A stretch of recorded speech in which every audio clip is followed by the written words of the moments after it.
মঞ্জুর করা হয়েছে 52টি। আপনারা জানেন যে আপিল আবেদন আপনার ত্রয়োদশ জাতীয় সংসদ নির্বাচনের যে মনোনয়নপত্র জমা পরে যে সংক্ষুব্ধ ব্যক্তিরা তারা আপিল করতে পারেন এবং গতকাল পর্যন্ত আমরা আপিল গ্রহণ করেছি। আজকে থেকে আপিলের উপরে শুনানি নেওয়া হচ্ছে। আমরা আজকে 70 জন প্রথম থেকে শুরু করে আজকে 70 সিরিয়াল পর্যন্ত আপিল গ্রহণ বিবেচনায় আলোচনা করেছি।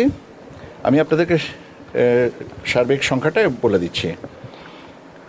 অনুমোদিত হয়েছে, মঞ্জুর করা হয়েছে 52টি, মঞ্জুর করা হয়েছে 52টি, রিজেক্ট করা হয়েছে 15টি, রিজেক্ট করা হয়েছে 15টি, আর পেন্ডিং রাখা হয়েছে 3টি।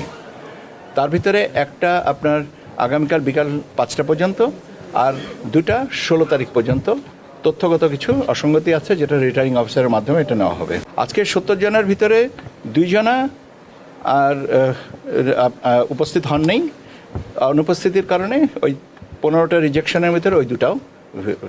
এই হচ্ছে আপনার এটা মূলত এই হচ্ছে আপনার সংখ্যাগত হিসাব। এখানে একটু তথ্যগত অসম্পূর্ণতা ছিল, সেজন্য আপনারা যে চিঠিটা পেয়েছেন সেটাই আর কি বহাল। আপাতত এরপরে কার্যক্রমকে স্থগিত রাখা হয়েছে পাবনা 1 আর 2 এর পরে। 6 তারিখের আদেশটা ব্যাকডেটের ব্যাপার না। 6 তারিখের ব্যাপারটা হচ্ছে যে কোনো বিষয়ে 3 ভাবে করা যায়। রেট্রোস্পেক্টিভ এফেক্ট করা যায়, অন ডেট করা যায়, প্রসপেক্টিভ ডেটে করা যায়। এটা আপনার সিদ্ধান্তটা হয়েছিল, যেটা মুখে বলা হয়েছিল সেটা লিখিতভাবে দেওয়া হয়েছে।